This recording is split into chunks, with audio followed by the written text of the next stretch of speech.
Hello, everyone, and welcome to Sports and Shorts podcast here on YouTube. First episode, we're going to be talking about the baseball lockout that is ongoing and will probably forever be ongoing. And we're also going to be talking about a little bit towards the end of the unfortunate situation in Ukraine and more how it has an effect on the stock market and the U.S. economy in general. So just a brief kind of intro to kind of what we're going to be doing on this podcast here in the future and in the near future. We're going to be splitting it up pretty much halfway down the middle. For the first half, we're going to be talking about sports, anything really to do with that, mainly probably hockey, football, and baseball. And then for the second half, we're going to be talking about mainly the stock market, financials, stuff like that, because those are just kind of things we have a big interest in. So I guess we'll just kind of get started here with the baseball lockout. So as of where we are today is the 25th of February. There are 3 days until they have to get an agreement set here. As of right now, not looking great. So the main things they're talking about here, and gentlemen, feel free to just chime in whenever you want to here. As of right now, the agreements, we have a universal DH. Which I think benefits both sides here. Nobody wants to see pitchers hit, so that's great. Not great. And not great. You don't think so? Right. No. Great. All right. Well, Very traditional there. No. it's true. You're a traditional guy. Yep. So I don't know. Well, All right, personally, move along, yeah. I like it. All right. So that's the main thing that was agreed upon, as well as the draft lottery, which is obviously something we haven't had in baseball. That's been agreed before. upon already? To my understanding, yes, I believe it's been agreed. They want something like that. Go ahead. I read that the MLB wants only the top 4 picks to be subject to a lottery, while the MLBPA wants the top 7 picks to be part of the draft lottery. Yeah. They're doing the lottery, but they don't know how many picks yet. Yeah. Okay. So they haven't agreed on it yet. Okay. Yeah. So they I think, to my understanding, they've agreed that they want to do it. They're trying to decide of what exactly to do. All right. So that's still on the table there for Monday. On the table. Monday. So I have up right now, this was tweeted by Mr. Jeff Passan. Everybody knows who that is. Of course. He tweeted this morning about what the players offered in terms of like their most recent proposal. So for the draft lottery itself, the percentages, we have the percentages of the lottery picks they want here. They want each of the bottom 3 teams. So not like other sports where the first pick has a higher percentage, 2, 3, whatever. They want the bottom 3 teams in baseball based upon win percentage to all have a 15% chance of getting the first overall pick. Then after those top 3, it moves. So fourth is 12.5%, fifth 10, so on and so forth. The players, like I think you said, Chris said that, I believe, or the managers and the owners, excuse me, they don't want to do that. For whatever reason. Well, I know one of the problems with that is when you like your worst teams in baseball are going to be like some of your small market teams. And so having your top guys go into all these small markets kind of ruins the sport. And so that's kind of where I think the owners are. They're on that side. Again, because that kind of goes in NHL and NBA as well. That's been their argument. I mean, it makes sense. I mean, you have sort of the worst. I mean, you can't have Pittsburgh with the first pick every year. It's not going to be exciting. Exactly. But, I mean, it makes sense. That's exactly right. Yeah. Well, the problem with it, at least I think, is players, baseball in particular, other sports, guys can come in. I mean, your top pick in basketball, he's already a star. That's not the same thing with baseball. I mean, it takes them so long to really get to that point. I mean, the top prospect in the Orioles organization, Adley Rutschman, hasn't seen the MLB yet. Probably will this year. But who knows? First pick for the Phillies in 2015, Mickey Moniak. He's seen the majors a little bit, but not really. With other sports, there's a guarantee almost, for the most part, that guy is going to be your guy. Cade Cunningham right now for the Pistons is dominating. And he was their first pick last year. So baseball is a little bit different, and you don't really know with that first guy. So it may not make as big of an impact as the owners think, but it makes sense as to why they don't want to do it. So. Did you see what Bueller Walker said today? Yeah, Walker Bueller. Yeah, I didn't see. What did he say? He said it's not about millionaires versus billionaires. It's about workers versus owners. Well, it makes sense. I mean, if we're talking about just like any other job, I mean, they haven't had it raised in however many years. Inflation's at an all-time high now. So it makes sense that they want more. From an economic perspective, it makes sense. But from people, normal everyday people who are looking at it, yeah, it is millionaires versus billionaires. It's, people who are still making 25, 30 million. So what if it goes up 7% with inflation? That's how I think a lot of non-sports people look at it, and a lot of finance brained people, I guess, they don't think about it like that. They think about, these people are making this many zeros. Who cares? They're still making that much money. So I get where people come from, but I mean, it's like any other job. It's, it has to go up with inflation, regardless of where you work at, it has to go up. And they haven't Okay. done that. So Monday, by the end of Monday, is the deadline to have everything be finalized so the season starts on time, correct? Yes. So if there's still something on the table by Monday night, how long is the season going to be pushed back, do you think? Start of the regular season? Well, I don't think they have an exact time, but I do know that any game, at least from what I've seen, any game that is canceled is canceled. It's not rescheduled, it's gone. So I don't know in what increments they would do. I don't know if it's, for each day that they don't make an agreement, it's, I don't know, 5 games. I don't know the exact numbers. I don't know if they've agreed on that. They may have. I haven't seen it. How long of a spring training are they going to want to have? Did they have They one said they during the need COVID season? Yes, they said they need did? at least a month from what I've A seen. month? So, I mean, yeah, because I mean, right now, I mean, your pitchers and your catchers, they're not throwing. If they are, they're throwing at home. The only people that are at spring training right now are your minor league guys, because the minor league season is going without that's the MLB or right. not. Who cares? Right. I just read that if they reach the agreement, spring training can start March 5th, and the opening day will be March 31st. Oh, If the agreement March is 31st? That's an early Yeah. opening day. Yeah, that's what can happen if they reach an agreement. Okay. But there's still a ton of work to do, huh? Yes. yeah, like they're not No. even really close. It's Yeah, a problem. they're not even close. It's definitely getting pushed back. Yeah. This is apparently the longest lockout in MLB history. Yeah, it's like- they've never missed games. Have Yeah. they ever had really? I don't Well, think so they've never this had this is the second longest work shortage or work Oh. stoppage. Yeah. Gotcha. So Yeah, We'll I see. saw. I don't think the season, like the start of the season, has never been like pushed back or delayed because of lockout. Really? unreal. Sad times. Yeah. MLB's in trouble. No, well, I mean, If they weren't baseball's already in in trouble trouble. in general. Yeah, I Yeah, mean, right. baseball is it's not a sport that grows a lot with kids. Mhm. I only started watching baseball because my dad played baseball and liked baseball. It's not something that is marketed really well for the younger generations. It's a slow sport. If you don't like the nuances and the statistics behind it, you don't really care about it for the most part.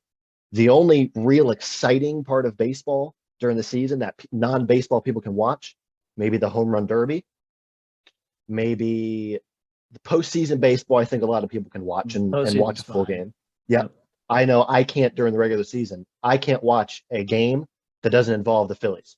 Mhm. I just can't do it. I can't watch a full game. Playoff though, I'm in. I'll Yeah. watch a whole game. It doesn't matter. 100%. So yeah, like you said, baseball is they're in trouble. And this is obviously not going to help things for anybody. And the players and the owners, they both want a season. So I mean, eventually they'll get there, but not anytime soon. I don't think at least. The shame. Not anytime soon. Let's see kind of what else they are. I know they also want arbitration. I don't know if it's a year or 2 years earlier. I believe does? a year. If I'm not Players? mistaken. The players want arbitration a year earlier because arbitration for baseball, that's the first point where you're really making money. I mean, you're on your rookie deal for I believe is what 3 years, and then you get kind of 3 years rookie deal, 3 years arbitration, and then free agency. Yeah, I mean it's the longest, and I get the player's perspective. It's the longest time. I mean, 6 years before you get to free agency. That's the longest in any sport by far, I think. Yeah. Football's 5. Well, Okay. what is different is that the NHL, if you come in at 18, you have 3 years on your rookie deal, and then you have 5 years after that of being a restricted free agent. So it's technically 8 years overall where you are part of the organization. MLB is 6 years till you're unrestricted. So it's a little difference there. And then football is 5, and then or it's 4-year contract, and then 5th-year option. 5th-year option, yeah. So can you sit down and explain to me what the hell arbitration is? Like, So, arbitration is essentially it's just at first it's straight between the players and the owners of the team. It's like any other negotiation. It's just a negotiation. Right, but what changes, I mean, every free agent negotiation is, okay, this is the player's value for the team. Looking at the WAR, looking at, all these different statistics that they have. Arbitration is different in that if they don't reach an agreement by a certain date, I don't know the date off the top of my head. If they don't reach a agreement by a certain date, they go to a arbitrator, and that arbitrator looks at WAR and a whole bunch of different statistics and makes the decision for them. So they have a mediator in the decision. That's actually what the owners have tried to do 2 times, if I'm not mistaken, within the lockout.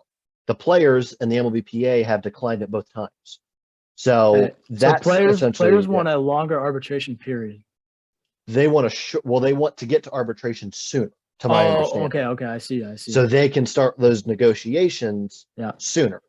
How long is it right now? Is it 3 years, like you were saying? 3 years. So it's 3, and then the rest. So 3 years rookie deal, 3 years arbitration, and then the rest of their career is obviously free agency. Okay. But I don't know is if they want free agency any sooner. I don't know if that's something the owners will be able to. I mean, they can budge on it, but I find it hard to believe that they would budge on that because I mean, they want guys in rookie deals really as long as possible. So I'd find it hard to believe they would budge on that, but I know some of the players would probably ask for it if they could. You had a lot of guys, and that was the problem. They didn't know for a lot of the players if they really wanted to sign before or after. I mean, you look at a guy like Freddie Freeman, where some people think he's leaving the Braves, which I think is definitely not going to happen, but whatever. Well, he wants a 6-year deal. How old is he? He can't be. I can look. He wants a 6-year deal, but they're only willing to give him 5 last time I checked. Which, I mean, if he's your guy, so he's 32 years old. Okay. So he's past technically a athlete's prime. If not, he's at the very end of it. But he gets better with age. I mean, every year he's gotten better, at least from what I've seen with the stats. Baseball is not exactly a sport where you have to be in like the young prime of your years to still be an effective player. Also, he plays first base, so that's also true. It's not like he's playing shortstop or center. So yeah, but the hard part I think for a lot of players is deciding if they want to sign before or after the lockout. I mean, you had a guy like Corey Seager who essentially got what, 35 million a year, something like that. You had a guy like Marcus Semien who signed a massive deal, which a lot of people didn't think he was going to make that much, but he took advantage of it before the lockout. But you've got guys like Carlos Correa who haven't signed yet. Freddie Freeman, like I said, haven't signed yet. So I think the hard part for the players is deciding, am I going to make more money after or before the lockout? Because if it's after and the negotiations go the way of the players, they're able to get more money earlier on in their careers. So I think that's the hard part for players to decide on here. And this is the point in the podcast where we kind of shift a little bit, a very drastic shift from talking about baseball lockout. We're going to shift into the more finance section of the podcast here, where we're going to be talking about the unfortunate events that are happening right now in Ukraine. So we won't probably go too much into the specifics about what's actually happening from a, military perspective. The only one of us here that'd probably be able to give good insight is Harris, and you're more than welcome to chime in at any time with that if you want. But I think more of the interest, kind of what we have here, is within how it affects selfishly the U.S. and how it affects the markets within the U.S. So I have pulled up right now the changes in the stock market after what they call a market shock event. So recently, you've had, for example, when we pulled out of Afghanistan in early September, initially within the first month, down 3.7%. Now we're getting closer to that 3-month mark here, or we're after that 3-month mark, I should say. We are now up just under 3%. in the graph I have pulled September? up, yes, and it was late. What is it? Let's see. August 30th is the exact date that the market shock, I guess, technically happened when we pulled out officially. We obviously don't know the 6 to 12 month of that. Obviously, we're not there yet. But if you look at kind of where a lot of the events happen, for most of them, it's green after a year. Let's see. Most for the U.S. perspective, at least, anything interesting. I mean, the most obviously relevant one to us would be 9/11. After 6 months, 6.8%. And this is, I believe, this is just the S&P we're looking at here. So obviously different other indexes would be a little bit different. But after 9/11, 6.7% up after 6 months there. Well, generally, after like I guess big shocks like that and military stuff and wars and all that, market does pretty well. Economy does well. Not only Generally, in the U.S. but across yeah. the world.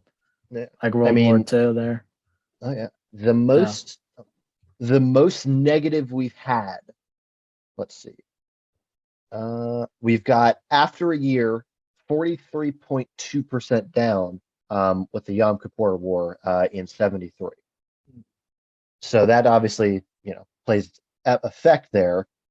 The highest we've had is actually the start of the Iraq War in 2003, interesting enough, where we Yeah. were up 26.7% after 12 months. So I think for a lot of people, I know us included, for us that are involved in the stock market, it is the difficult part of it is deciding how the market obviously is going to react. And nobody, regardless of how good they are in the market, can time it. You can't time the market really. People try to, it's not going to happen. It's playing the long game. And from a lot of things that I know we've seen, people expect, once COVID restrictions loosen up, as we had a new guidance from the CDC, most mask mandates from the, where they have jurisdiction, if you want to call it that, have been lifted. As that loosens up, obviously the market will react hopefully positively to that. And assuming this hopefully ends sooner rather than it continues here, the market will hopefully be in a good place here.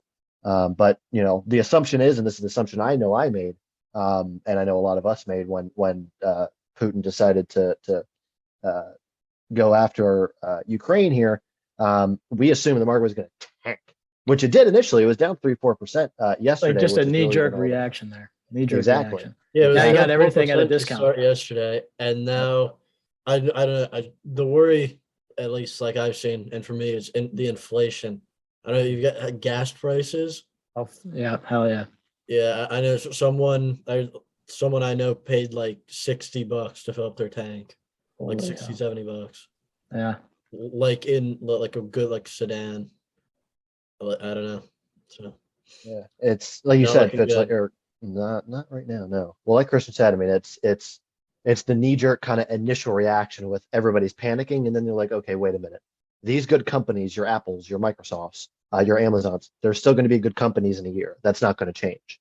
So, if you take the risk and go after something, really risky, then obviously, you're playing very volatile game there. One thing that I wanted to mention about it is, obviously right now the main events that are happening right now is between Russia and Ukraine. The one thing kind of on the back burner that could obviously, hopefully doesn't, but what could happen is China then going after Taiwan. What could happen after that is the prices of electronics, from a statistic that I saw a few days ago, could go up tenfold. Well, So, because of the semiconductor plants Yep. there in Taiwan, yeah. So, I mean, from an economic standpoint, obviously nobody wants it to happen besides, I guess, Chinese government or whatever, but nobody really wants it to happen for many reasons. That's one of them. We've already seen through the whole COVID era, we've had prices skyrocketing really on everything, whether it's, just normal everyday goods, or it's like your lumber, your cotton, stuff like that. It's going through the roof with inflation, obviously. But if that does end up happening, obviously, hopefully it doesn't, we will see, the laptop I'm on right now is $1,000 laptop. That could be 5-10,000 if that does end up happening, which would be obviously a big effect on everybody, including, people who are invested more in the stock market. So, One thing I saw about the Russia deal is Putin by doing his thing and shocking the market. It's affecting energy, and Russia is primarily a energy run like economy, and so I don't know. His actions are gonna inadvertently hurt his economy pretty bad, and I don't know. We'll see. Well, what I know that I know the route that we as in the US and our government are trying to take is, as of right now, to my understanding, and Harris, you'd probably be able to jump more into this if I'm incorrect here. We're not really, I think the UN, if I'm not mistaken, is on their way in, or if they're not in Ukraine now. I don't think we are. We may be. I could be wrong. I don't think we're directly involved. No, I think just the UN is. But I did want to say earlier, yeah, there are reports that Putin has dropped in what's called the Spetsnaz, which is the Russia's equivalent of the Delta Force over there. And just overall, that's not good for Ukraine if they're there, obviously. well, I think the advantage from a mental standpoint that Ukraine has is they're fighting for their freedom. They're fighting for their country. Russia's fighting for their country in a sense, but they don't have as much to really fight for. They have, the military leaders who are telling them, all right, well, we need to get this. We need to take control of this strong point, take control of the airport, whatever. Ukraine's fighting for their freedom, and they have the advantage in that sense. You see so many Ukrainian, whether they're citizens, dual citizens. There are two, I want to say, I don't know if they're UFC fighters or wrestlers. I saw they are leaving behind their successful careers in what it was, UFC or WWE. I forgot which they're one. already in the military there. If it's the reserves maybe or something, but the one is the mayor, I believe, of the capital city there already. So he already has close ties to the government in Ukraine. So if this conflict ends up, if this thing drags on here for a couple more weeks, months, what's that going to do here for our economy at home and our stock market? What can we expect? Well, I mean, kind of just what we talked about a little bit. I think the knee-jerk effect, Christian, like you've already said, I think has already kind of happened. I think, you've had the initial, all right, Putin's going into Ukraine. We've already seen that. And if it continues, we already know what's happening. And the market had one of the craziest turn of events. It was down almost 4% and then went in positive, which is one of the crazier kind of turns we've seen since, I believe, March 2020, when COVID we were still unsure about what it actually was, the effect it had on people, whatever. I think the assumption is that it's not going to be great, but if there are adverse effects with it, and things go in the way of the Ukrainians, maybe we see it go up. I think it's interesting. Just looking at, the assumption is, like you said, as soon as it happens, it's going to tank, which it really did, which I think surprised all of us at least. Yeah, but we haven't seen the inflation yet. That's going to hit. True. Especially if this continues and drags on. Inflation's already bad right now. Record highs. We've seen right now, really any real downfall in the market as of late, at least in the last few months, has either been a really poor earnings, and that earnings just kind of takes the whole market down with it. We saw in a case with an Amazon earnings that essentially took the market up with it and brought it back, as the whole market was terrible until the Amazon earnings. That's fine, because I think the market as a whole is overvalued anyways. Yeah, I think this is a nice slow correction that's been going on. Yeah. Well, I think we all kind of knew a bubble was kind of coming. Mm-hmm. It was going so well for so long, even with a lot of negative things happening. We kind of knew something was coming, and I don't think it's really at its downfall just yet. I'll tell you what my fear is.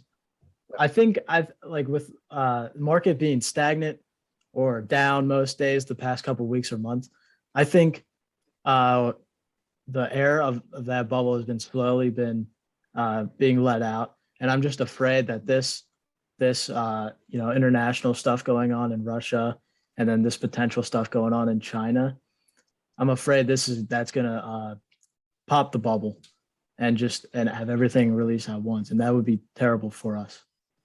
And so, do you want your money in the stock market right now? Do you trust it enough?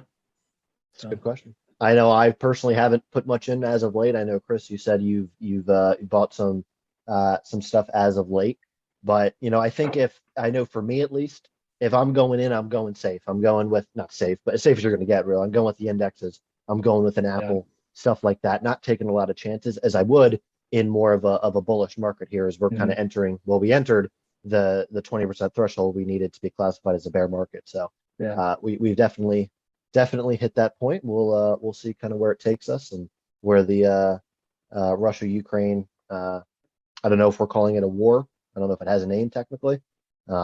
Wherever that whole thing takes us. Thank you for however many of you have watched this. I don't know how many. We'll see. Really appreciate you taking the time on watching. If you got to the end here, appreciate it again. Subscribe to the YouTube channel. Again, we'll have new podcasts out every Monday and Friday for hopefully the foreseeable future. And follow us on Instagram as well to stay up to date on everything we're doing. New stuff coming out, different shorts and stuff that'll come out here soon. And again, thanks for your time, and we'll see you next week.